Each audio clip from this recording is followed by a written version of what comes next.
ನಾನಿವತ್ತೊಂದು ಅವರೆಕಾಳ್ದು ಉಸ್ಲಿ ಮಾಡೋದು ತೋರಿಸ್ತಾ ಇದ್ದೀನಿ. ಇದು ಅಕ್ಕಿ ರೊಟ್ಟಿಗೆ, ಪೂರಿಗೆ, ಹಾಗೆ ಚಪಾತಿಗೆ ತುಂಬಾ ಚೆನ್ನಾಗಿರುತ್ತೆ.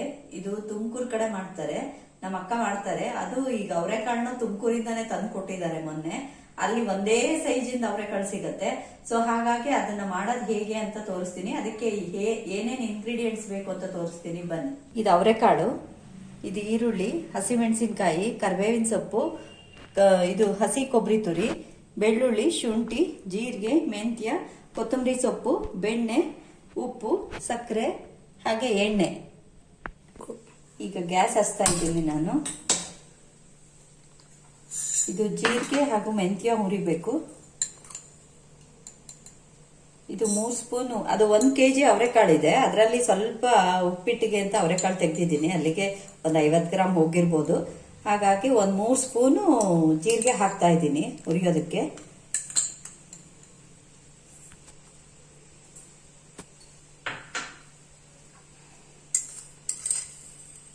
ಇದು 3 ಸ್ಪೂನಿಗೆ 1 ಸ್ಪೂನ್ನಷ್ಟು ಮೆಂತ್ಯ ಹಾಕ್ತಾ ಇದ್ದೀನಿ.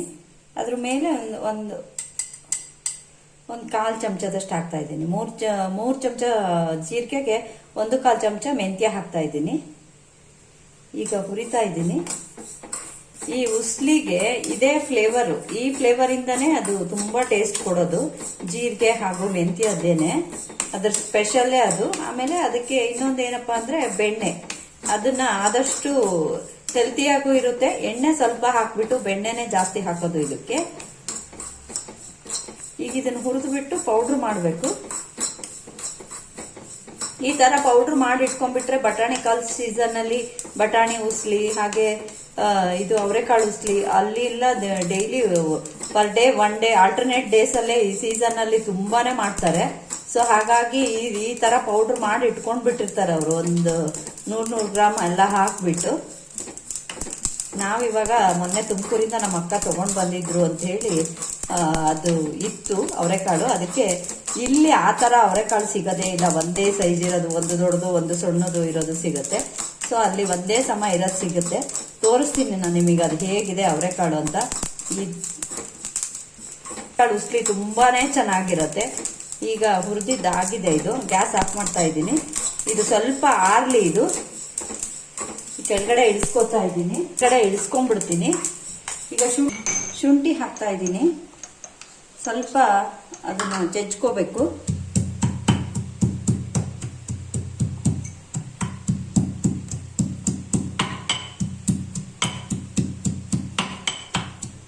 ಶುಂಠಿನ ಜಜ್ಕೊಂಡಿದ್ದೀನಿ. ಈಗ ಬೆಳ್ಳುಳ್ಳಿನ ಸ್ವಲ್ಪ ಜಜ್ಕೊಳ್ಳೋಣ.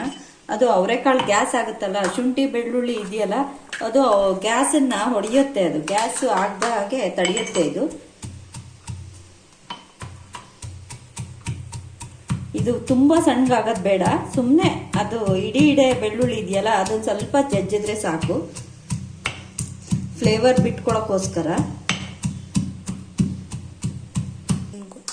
ಈಗ ಶುಂಠಿ ಜೊತೆಗೆ ಬೆಳ್ಳುಳ್ಳಿನೂ ಹಾಕ್ತಾ ಇದ್ದೀನಿ.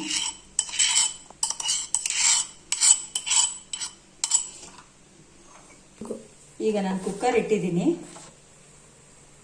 ಗ್ಯಾಸ್ ಹಚ್ತಾ ಇದ್ದೀನಿ. ಸ್ವಲ್ಪ ಎಣ್ಣೆ ಹಾಕ್ತಾ ಇದ್ದೀನಿ.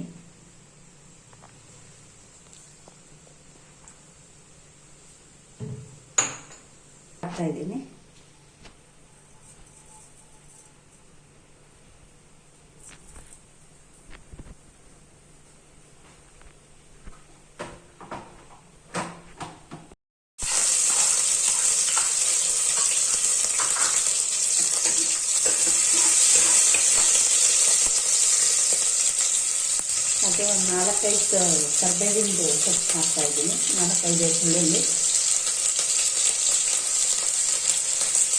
ಇದು ಸ್ವಲ್ಪ ಎಳೆದಿರೋದ್ರಿಂದ ಕಡ್ಡಿನೂ ಮುರಿದು ಹಾಕ್ತೀನಿ.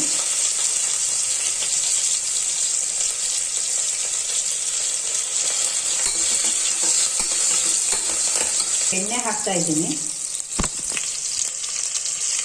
ಸ್ವಲ್ಪ ಹಾಕಿರ್ತೀನಿ ಇವಾಗ, ಆಮೇಲೆ ನೋಡ್ಕೊಂಡ್ಬಿಟ್ಟು ಮತ್ತೆ ಹಾಕ್ತೀನಿ. ಬೆಣ್ಣೆ ಕರಗಿದ ತಕ್ಷಣ ಈರುಳ್ಳಿ ಹಾಕಬೇಕು.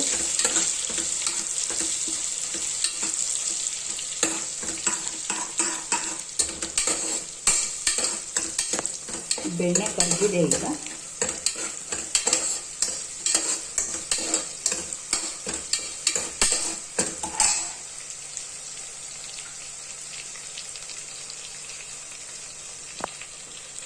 ಈಗ ನಾನು ದಪ್ಪನಾಗಿ ಹೆಚ್ಕೊಂಡಿರೋ ಈರುಳ್ಳಿ ಹಸಿಮೆಣಸಿನ್ಕಾಯಿ ಹಾಕ್ತೀನಿ. ಇದು ಬೆಂದ್ಬಿಡುತ್ತಲ್ಲ 3 ಕೂಗಿದಾಗ, ಅದಕ್ಕೆ ಇಷ್ಟು ದಪ್ಪನಾಗಿ ಈರುಳ್ಳಿ ಹೆಚ್ಕೋಬೇಕು. ಒಂದು 4 ಈರುಳ್ಳಿ ಇದೆ, 4ರಿಂದ 5 ಹಾಕ್ಬೋದು. ಹಾಗೆ ಈ ಮೆಣಸಿನ್ಕಾಯಿನ 4 ಮುರಿದು ಹಾಕ್ತೀನಿ. ಖಾರ ಕಡಿಮೆ ಆದವರು, ಖಾರ ಬೇಕಾದವರು ಅದನ್ನ ಹೀಗೆ ಡೈರೆಕ್ಟಾಗಿ ಕಲ್ಸ್ಕೊಂಡು ತಿನ್ನಕ್ಕೆ ತುಂಬ ಚೆನ್ನಾಗಿರುತ್ತೆ. ಮೆಣಸಿನ್ಕಾಯಿ ಸಪ್ಪೆ ಇದ್ರೆ ಹೆಚ್ಚು ಹಾಕಿದ್ರೆ ಖಾರ ಆಗ್ಬಿಡುತ್ತೆ, ಅದಕ್ಕೆ ಅದ್ರ ಬದಲು ಹೀಗೆ ಮಾಡ್ತೀನಿ.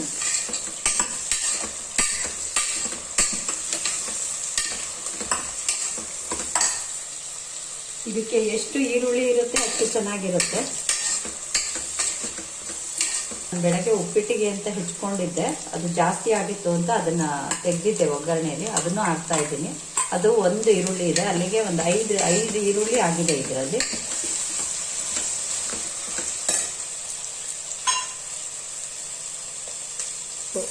ಈಗ ನೋಡಿ ಹೇಗೆ ಇದು ಒಂದೇ ಸಮನೆ ಅವರೆಕಾಳಿದೆ. ಇದು ತುಮಕೂರು ಅವರೆಕಾಳಿದು.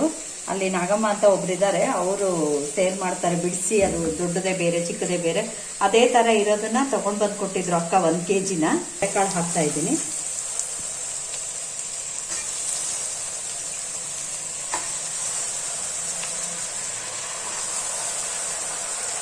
ನೀರಲ್ಲಿ ಯಾಕೆ ಹಾಕಿಟ್ಟಿದ್ದೆ ಅಂದ್ರೆ ಫ್ರಿಜ್ಜಲ್ಲಿ ಇಟ್ಟಿದ್ದೆ ಅಲ್ವಾ, ಮೊನ್ನೆ ತಗೊಂಡ್ಬಂದಿದ್ದು. ಸೊ ಅದಕ್ಕೋಸ್ಕರ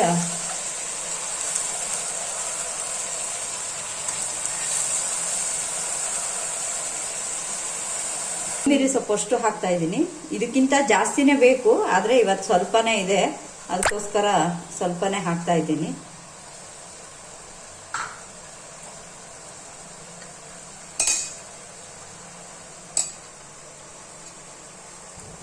ಹಾಗೆ ಇದು 1 ತೆಂಗಿನಕಾಯಿದು ಕಾಯಿ ತುರಿ, ಇದು ಅಷ್ಟು ಹಾಕೋದಿಲ್ಲ ನಾನು, ನೋಡ್ಬಿಟ್ಟು ಹಾಕ್ತೀನಿ. ಹೀಗೆ ಇದು ಸ್ವಲ್ಪ ತುಪ್ಪದಲ್ಲಿ ಅವರೆಕಾಳೆಲ್ಲ ಸ್ವಲ್ಪ ಬೇಯಲಿ. ಇವಾಗ ನಾನು ಕಾಯಿ ತುರಿ ಹಾಕ್ತಾ ಇದ್ದೀನಿ. 1 ಮುಕ್ಕಾಲು ತೆಂಗಿನಕಾಯಿ ಹಾಕಿದ್ದೀನಿ.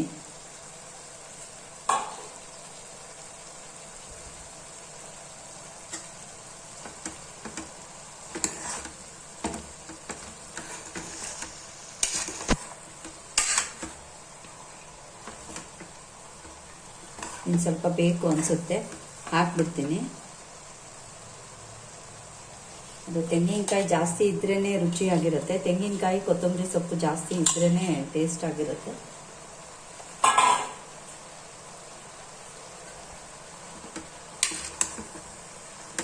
ಈಗ ಇನ್ನು ಸ್ವಲ್ಪ ಬೆಣ್ಣೆ ಹಾಕ್ತಿದ್ದೀನಿ ನಾನು. ಸ್ವಲ್ಪ ಕಡಿಮೆ ಅನಿಸ್ತಾ ಇದೆ. ಅಲ್ಲಿ ಒಂದು 150 ಗ್ರಾಮ್ ಬೆಣ್ಣೆ ಹಾಕಿದ್ದೀನಿ ನಾನು.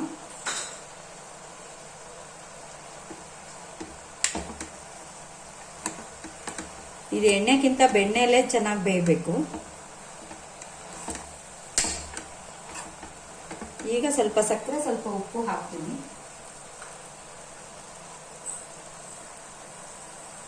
ಒಂದು ಸ್ಪೂನ್ನಷ್ಟು ಸಕ್ಕರೆ ಹಾಕ್ತೀನಿ, ಅಂದ್ರೆ ಕಲರ್ ಚೇಂಜ್ ಆಗಬಾರ್ದು ಅಂತ. ಆದ್ರೆ ಮೆಂತ್ಯ ಜೀರಿಗೆ ಪೌಡರ್ ಹಾಕೋದ್ರಿಂದ ಸ್ವಲ್ಪ ಕಲರ್ ಚೇಂಜ್ ಆಗೇ ಆಗುತ್ತೆ. ಆದ್ರೂ ಸಕ್ಕರೆ ಟೇಸ್ಟ್ ಕೊಡುತ್ತೆ, ಯಾವುದೇ ಒಂದು ಅಡುಗೆ ಮಾಡಿದ್ರು ಸಕ್ಕರೆ ಹಾಕಿದಾಗ ಚೆನ್ನಾಗಿದೆ. ಉಪ್ಪು ರುಚಿಗೆ ತಕ್ಕಷ್ಟು ಹಾಕ್ತಾ ಇದ್ದೀನಿ. ಇದು ಆಮೇಲೆ ಬೇಕಾದ್ರೂ ನೋಡ್ಕೊಂಡು ಹಾಕೋಬಹುದು.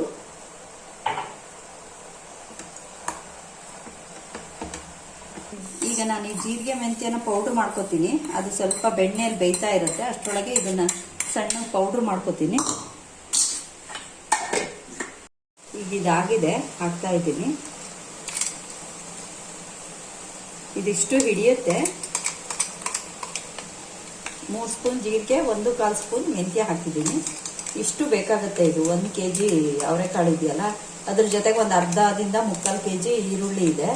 ಸೊ ಹಾಗಾಗಿ ಇಷ್ಟು ಪೌಡರ್ ಬೇಕಾಗುತ್ತೆ.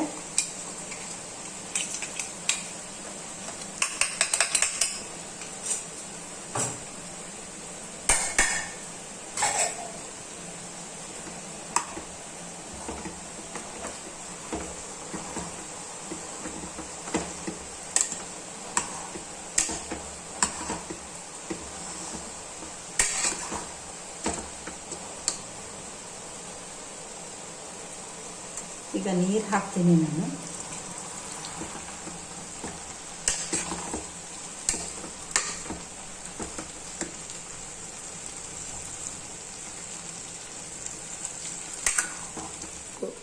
ಈಗ ಇದು ಕುಕ್ಕರ್ ಮುಚ್ತಾ ಇದ್ದೀನಿ. 3 ವಿಷಲ್ ಕೂಗಿಸ್ತೀನಿ, 3ರಿಂದ 4.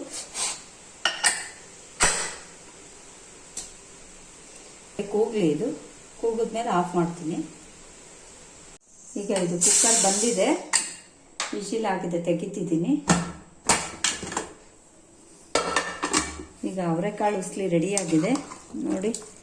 ಇದು ಇನ್ನು ಆರಿದ್ಮೇಲೆ ಚೆನ್ನಾಗಿರುತ್ತೆ. ಇವತ್ತಿನಕ್ಕಿಂತ ನಾಳೆ ಬೆಳಗ್ಗೆ ತುಂಬ ಚೆನ್ನಾಗಿರುತ್ತೆ. ಬೆಳಗ್ಗೆ ಮಾಡಿ ಸಂಜೆ ತಿಂದರೆ ಇನ್ನೂ ಚೆನ್ನಾಗಿರುತ್ತೆ. ಅದು ಮೆಂತ್ಯ ಜೀರಿಗೆ ಪೌಡ್ರ್ ಎಲ್ಲ ಅದು ಕಾಳುಗಳಿಗೆ ಹೀರ್ಕೊಡುತ್ತಲ್ಲ, ಅದು ರಸ ಎಲ್ಲ ತುಂಬ ಚೆನ್ನಾಗಿರುತ್ತೆ. ಇವಾಗ ನಾನು ಸರ್ವಿಂಗ್ ಪ್ಲೇಟಿಗೆ ಹಾಕ್ತೀನಿ.